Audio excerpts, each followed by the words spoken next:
قرآن پاک میں اللہ تعالیٰ فرماتے ہیں اے لوگوں جو ایمان لائے ہو ان لوگوں کی طرح نہ ہونا، ولا تکونوا کالذین قالوا سمعنا، جو کہتے ہیں ہم نے سنا، وہم لا یسمعون، اور وہ کوئی نہیں سنتے. ایسوں کی طرح نہ ہونا جو اوپر سے لگتا ہے بڑا سن رہے ہیں، سر ہلاتے ہیں لیکن کچھ بھی نہیں سن کے جاتے. ان کو سننا فائدہ نہیں دیتا کیونکہ وہ اندر نہیں جا رہا. بکمن، سنے ہوئے بھی جانتے ہوئے بھی کسی کو کوئی اچھی بات نہیں بتاتے. کچھ لوگ ایسے ہوتے ہیں نا جو قرآن سن کے جاتے ہیں، جیسے وہ جنات نے سنا تھا نا، قرآن پاک میں ہی آتا ہے، صرف ایک دفعہ قرآن سنا اور فوراً اپنی قوم کے پاس واپس گئے اور کہنے لگے انا سمعنا قرآنا عجبا یہدی الی الرشد فآمنا بہ ولن نشرک بربنا احدا. صرف ونس، ایک دفعہ قرآن سن کے کہا کہ ہم نے قرآن سنا ہے جو ہدایت کی تعلیم دیتا ہے، ہم اپنے رب پر ایمان لیا، ہم بالکل شرک نہیں کریں گے، ہم نے چھوڑ دیا سب. ایک دفعہ کا سننا کافی تھا ان کے لیے ایمان لانے کے لیے. آج بھی کئی ایسے لوگ ہیں پہلی دفعہ میں قرآن پڑھتے ہیں، دیکھتے ہیں، سنتے ہیں، اسی وقت ایمان لے آتے ہیں اور وہ کہتے ہیں کہ یہ کہاں تھا، یہ کیوں چھپا کے رکھا ہوا تھا، یہ تو ہمارے دل کی آواز ہے. رو پڑتے ہیں، ان کے دل پھٹ جاتے ہیں اور فوراً بتاتے ہیں آگے.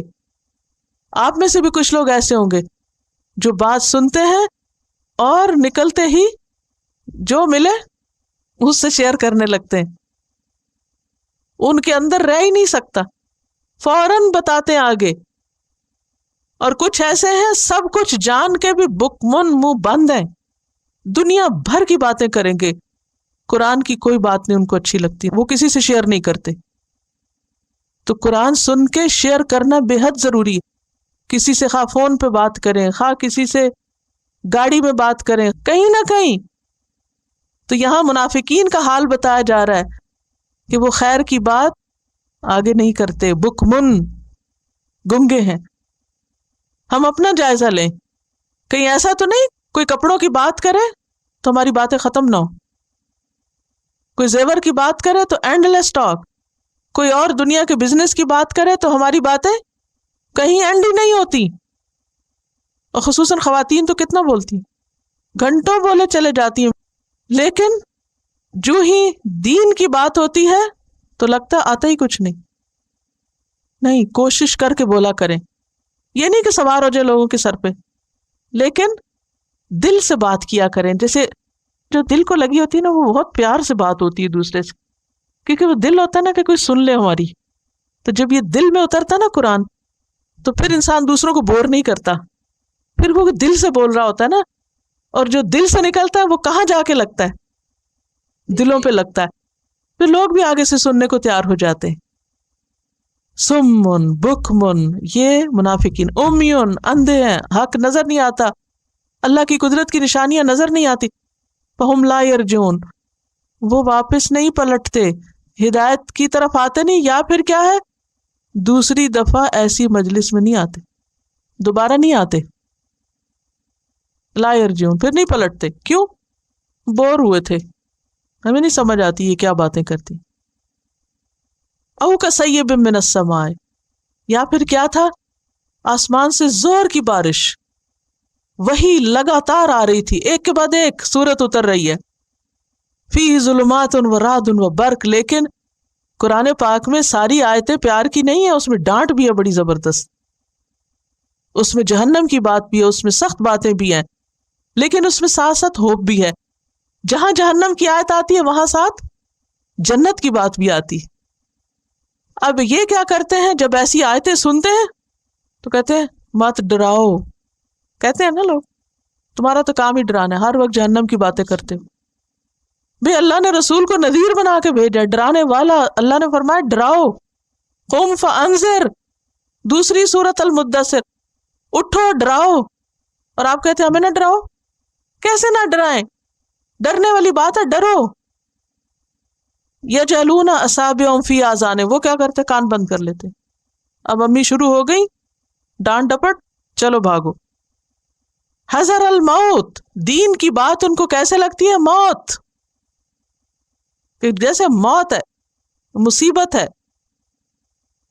واللہ محیط بالکافرین. ہم کتنا بھی دین سے بھاگیں، کتنا بھی قرآن سے بھاگیں، کتنا بھی ان آیتوں سے بھاگے، بتائیے کہاں بھاگ کے جائیں گے؟ کوئی ہے ایسا جزیرہ آئی لینڈ کہ جس میں ہم بھاگ جائیں گے تو اللہ تعالیٰ ہم کو نہیں پکڑ سکے گا؟ کوئی جگہ نہیں ہے چھپنے کی، واپسی اسی کی طرف ہے۔ بلی کو دیکھ کے اگر کبوتر آنکھیں بند کرے تو بلی نہیں پکڑے گی اس کو؟ شتر مرغ ریت میں سر دے تو کیا وہ چھوڑ دیا جائے گا؟ نہیں۔ ہم اگر دین سے بھاگے بھاگے بھاگے، ہم نہیں پڑھنا چاہتے قرآن، ہم نہیں جاننا چاہتے، ہم نہیں دین کی طرف آنا چاہتے، اور دنیا کے مسئلے مسائل بیچ میں لے کے اٹھے تو کیا خیال ہے کہ اس سے مسئلے حل ہو جائیں گے؟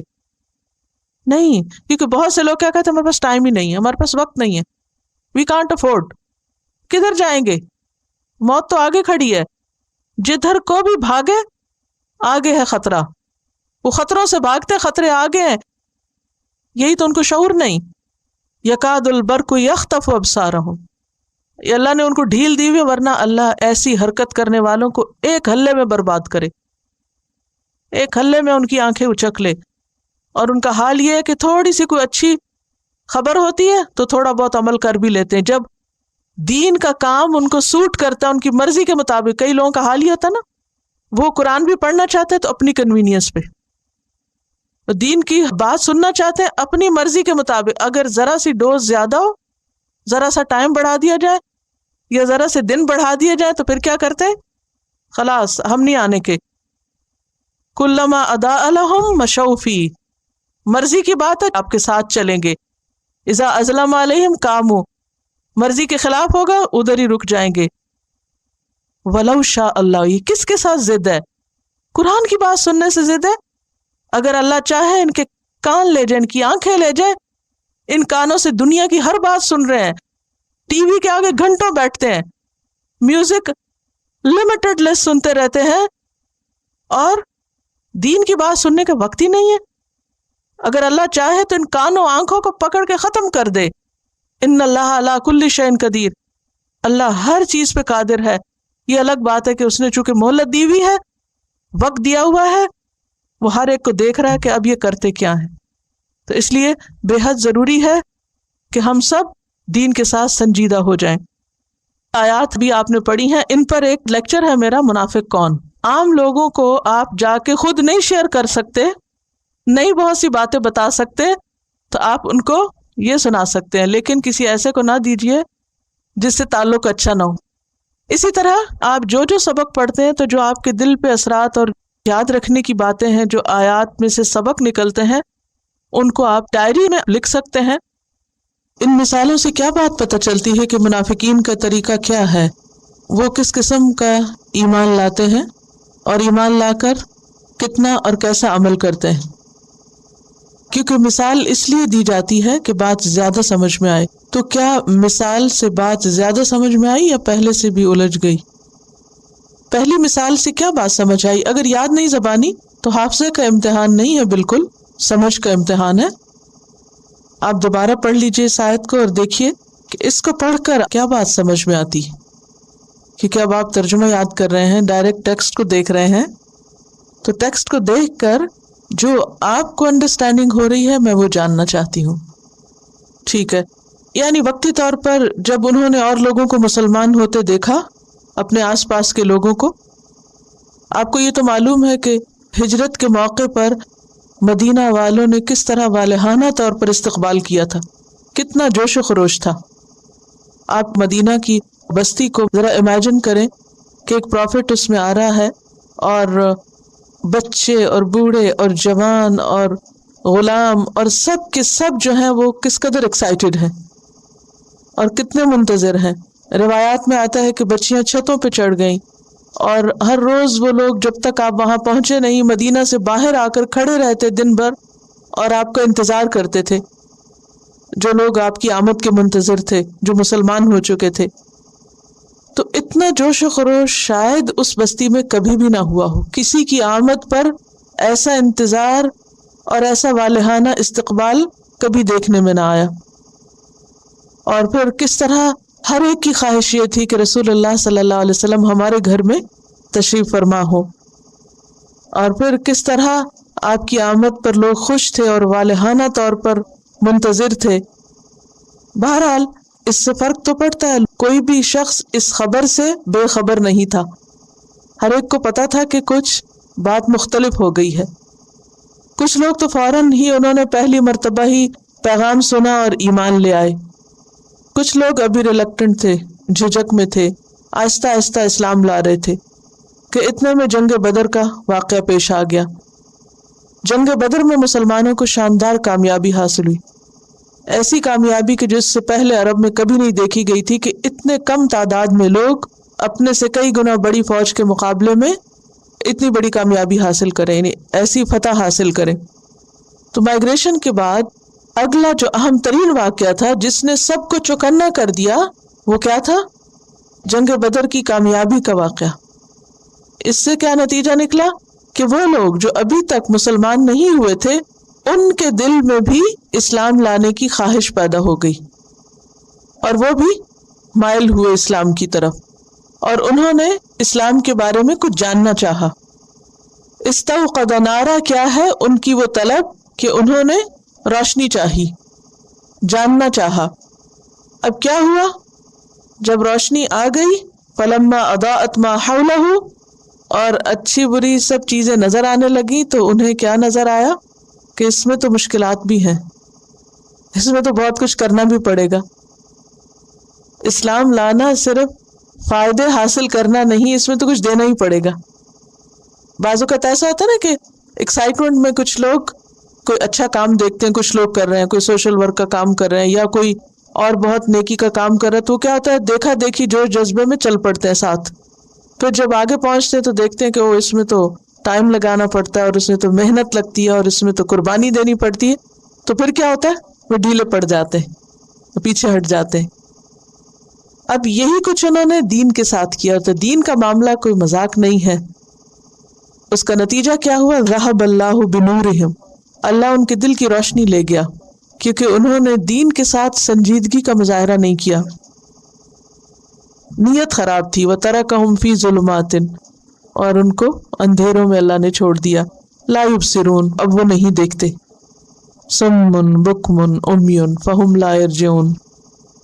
دوسری مثال سے کیا بات پتہ چلتی ہے؟ غور سے دیکھیے، اس آیت سے یا اس مثال سے یہ پتہ چل رہا ہے کہ منافقین دین کے معاملے میں سلیکٹو ہوتے ہیں، صرف ان احکامات کو لینا پسند کرتے ہیں جو آسانی سے ہو سکے، اور جہاں مشکل پڑے وہاں وہ پیچھے ہٹ جاتے ہیں، مشکل میں آگے نہیں بڑھتے.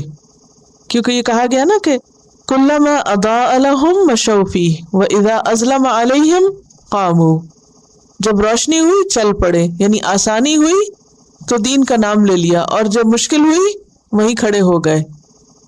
دین پر عمل کرنا ان کو موت لگتا ہے، کیونکہ جب وہ دین کی کوئی مشکل بات سنتے ہیں یا جانتے ہیں تو اپنے کانوں میں اس طرح انگلیاں ڈال لیتے ہیں جیسے کوئی موت کے ڈر سے اپنے کانوں میں بجلی کی کڑک کی وجہ سے انگلیاں ڈال لے. تو بنیادی طور پر یہاں پر جو دوسری آیت ہے اس سے یہ دو بہت اہم باتیں پتہ چلتی ہیں کہ جب آسمان سے وحی کی بارش ہوئی جس میں خوشخبریاں بھی تھیں اور اس کے ساتھ ساتھ مشکل احکامات بھی تھے، تو یہ اس سے ڈر گئے. تو اس سے پتہ چلتا ہے کہ منافقین دین کے مشکل احکامات پر عمل سے بچنے کے لیے قرآن کو سننا ہی نہیں چاہتے. کیونکہ کان میں انگلیاں کس سے دی؟ یہاں ایسا نہیں کہ باقی فزیکلی بارش ہو رہی تھی اور وہ اس میں گرج چمک تھی تو وہ ڈر رہے تھے اس بارش سے اور پھر کانوں میں انگلیاں دے رہے تھے کہ ہم مر نہ جائیں. یہ تو مثال دی گئی ہے کہ جیسے ایک شخص بارش میں بجلی کی کڑک چمک سے ڈر کے انگلیاں دیتا، منافقین قرآن کی بارش سے اسی طرح ڈر گئے اور قرآن میں مشکل احکامات کو سننا نہیں چاہا اور اپنے کان بند کر لیے. تو ہمارے لیے کیا سبق ہے اس میں؟ ہمیں قرآن پاک کے معاملے میں ڈرنا نہیں چاہیے، جیسی بھی آیات ہو احکامات ہو ان کو کھلے دل سے قبول کرنا چاہیے، سلیکٹو نہیں ہونا چاہیے. جو بھی اللہ کا حکم ہے کیا کہنا چاہیے؟ سمعنا و اطعنا، ہم نے سنا اور ہم مان گئے. قرآن پاک کو اس لیے پڑھنا چھوڑنا نہیں چاہیے کہ اگر ہم پڑھیں گے تو پھر عمل کرنا پڑے گا، یعنی ڈر کے مارے قرآن سے بھاگنا نہیں چاہیے، بلکہ قرآن مجید کے احکامات کو خوشی سے قبول کرنا چاہیے. کیونکہ ان کے نزدیک ساری اہمیت دنیا کی تھی، منافقین کے نزدیک. منافقت دنیا کی محبت سے جنم لیتی. جب انسان کو اپنی دنیا پیاری ہوتی ہے اور وہ دین کے لیے کوئی قربانی نہیں کرنا چاہتا تو پھر وہ ایسا رویہ اختیار کرتا ہے. دین کے احکامات کو آپ کویسچن کر سکتے ہیں سمجھنے کے لیے، جاننے کے لیے، غور و فکر کے لیے، لیکن انکار نہیں کریں. اور اس معاملے میں آپ دیکھیں کہ بعض اوقات لا علم لوگ بہت سے پڑھے لکھے لوگوں سے زیادہ عقل مند ہوتے ہیں. مجھے یاد آ رہا ہے ایک خاتون کا واقعہ کہ جو قرآن کو عربی میں نہیں پڑھ سکتی تھی اور نہ ہی اس کا ترجمہ معلوم تھا، کچھ بھی نہیں ان کو آتا تھا، لیکن محبت اتنی تھی اللہ کی کتاب سے، بس اتنا پتا تھا کہ یہ اللہ کی کتاب ہے، اللہ نے بھیجا ہے اور اللہ سب سے بڑا ہے. سمپل سی بات. تو اس کا کیا طریقہ تھا؟ وہ انگلی رکھ کے کہتی یا رب جو آکھے سچ آکھے، جو آکھے سچ آکھے. مطلب کیا؟ جو کہا سچ کہا، مجھے نہیں پتا یہ کیا ہے، لیکن تو جو بھی کہتا ہے تو سچ ہی کہتا ہے. کیوں ایسا اعتماد تھا اس کو؟ اور ہم 4 حرف پڑھ جاتے ہیں تو ہم ہر چیز کو کویسچن کرنے لگتے ہیں کہ اللہ نے یہ کیوں کہا اور وہ کیوں کہا. ہم کبھی یہ تو نہیں پوچھتے اللہ تو نے آسمان کیوں بنایا اور تو نے زمین کیوں بنایا اور تو نے کھانا ہمیں کیوں دیا، ہماری آنکھیں کیوں بنا دی؟ کبھی پوچھتے ہیں؟ ہم صرف انہی باتوں کے بارے میں پوچھتے ہیں جن پر ہمارا نفس راضی نہیں ہوتا، ہم کرنا نہیں چاہتے. ٹھیک ہے، انشاءاللہ مزید جب عبادت کا معنی پڑھیں گے تو یہ بات اور کھل کے سامنے آئے گی. صم بكم عمي فهم لا يرجعون أو كصيب من السماء فيه ظلمات ورعد وبرق يجعلون أصابعهم في آذانهم من الصواعق حذر الموت والله محيط بالكافرين يكاد البرق يخطف أبصارهم كلما أضاء لهم مشوا فيه وإذا أظلم عليهم قاموا ولو شاء الله لذهب بسمعهم وأبصارهم إن الله على كل شيء